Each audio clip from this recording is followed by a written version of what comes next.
So, dating non-pagans 101. You know? Everyone's like, why do we need dating advice? This is a religious spiritual vlog. This is all about witchcraft. Why the hell are you talking to us about dating? Ugh. Why? Because it's a very well-known situation that a lot of us in the community end up dealing with.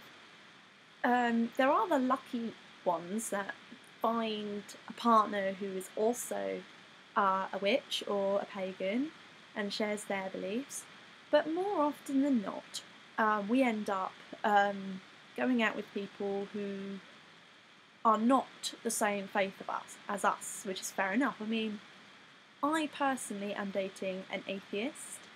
I know people who are with Christians and Jews and Muslims and, agnostics, every kind of religion you can possibly find, or non-religion, us witches and pagans are in there, And I created a blog page a while ago which became very popular on WordPress for a while. Even made it to Pagan News, I think. And I was like, even though they hadn't asked my permission, but that's another thing. So I thought I'd do a video version of it. You'll have to bear with me because I'm lifting this off my blog. So it is still my work, but you might get me sticking my tongue out every now and then if you're not careful, so bear with. So the first one, I'm going to use the term partner here instead of boyfriend, girlfriend, husband, wife, whatever, because it just makes life easier. So, yeah. So the first one is, if your partner is religious, then get to know the ins and outs of that religion.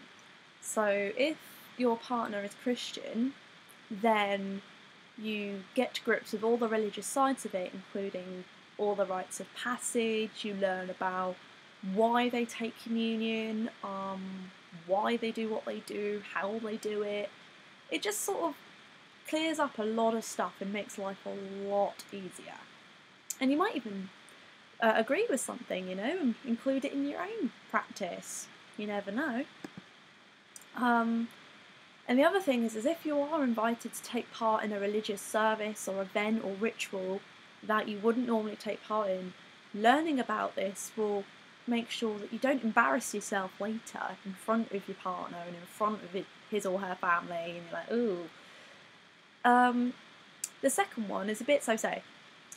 Include your partner in activities if that's what they want. So say, for example, I let my fiance have a look at my tarot cards and my crystals, and I sort of involve him with vlogging sometimes, where I sort of ask his opinion for things and then explain his opinions and stuff like that. It's really important because then they don't feel alienated by your faith, because your faith is completely different to everyone else's. They feel in the loop, they feel a lot more included, they just feel a lot happier. And obviously if they don't want to take part in this, that's cool too, you can't force these things, like they can't force their faith onto you, you can't force your faith onto them. Which is why now my partner is really open to potentially doing a hand fasting, which he wasn't at the start of the relationship, so happy days, happy days. And yeah, that goes to point 3. If your partner doesn't want to be in anything pagan related, then don't force it. It's not fair. And then another really important thing is about religion not defining who either of you are and not defining who your relationship is.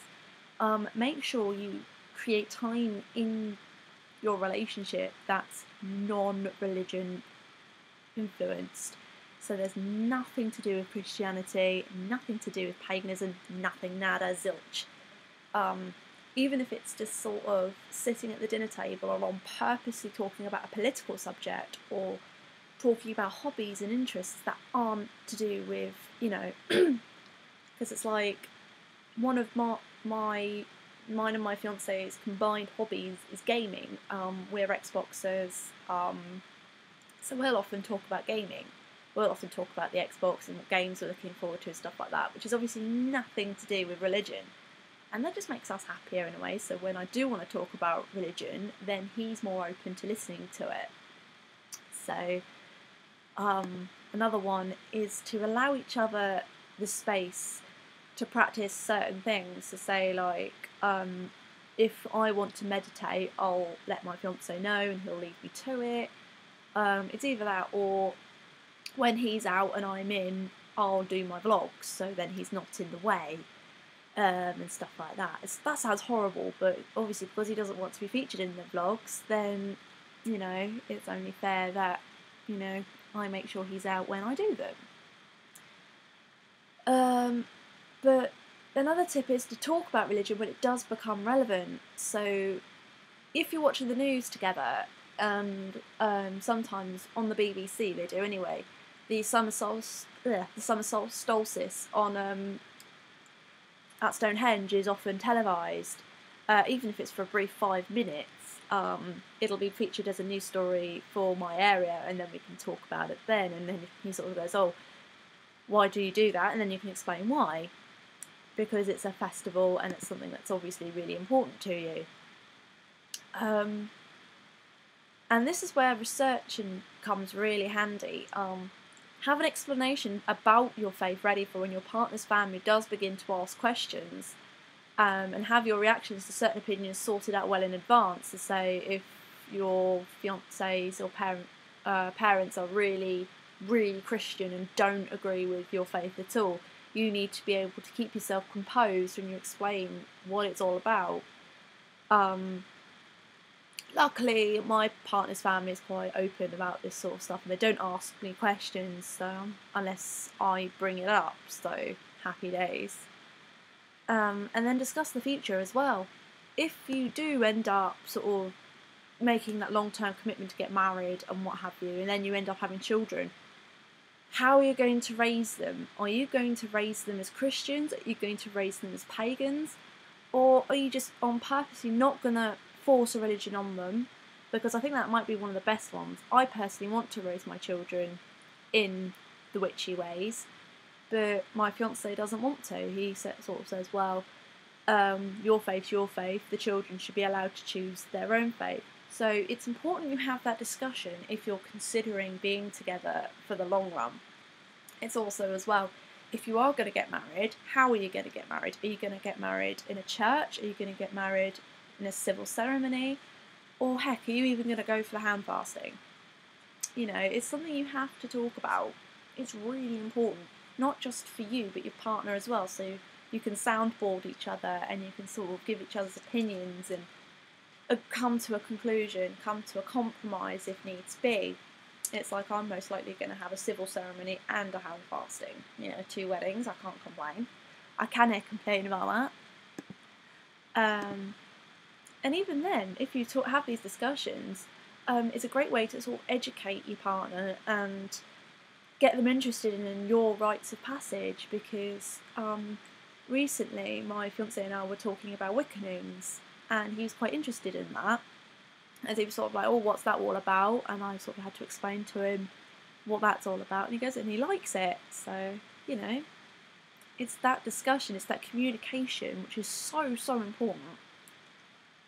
And even then, that's when you start discussing everyday life. It's like, at first, Josh would introduce me as his witchy girl, and at first, because I wasn't overly comfortable with that, I told him, don't do it, because I don't feel comfortable. I'll come out of the broom closet in my own time. I will come out in my own way. I don't need you to out me for me. Because he was doing it in front of complete strangers, and it used to be so embarrassing, because then I'd have to go into Wicca 101 every day, and it wasn't fun. So that's when you set those boundaries. If you're just out of the broom closet to him, make that clear.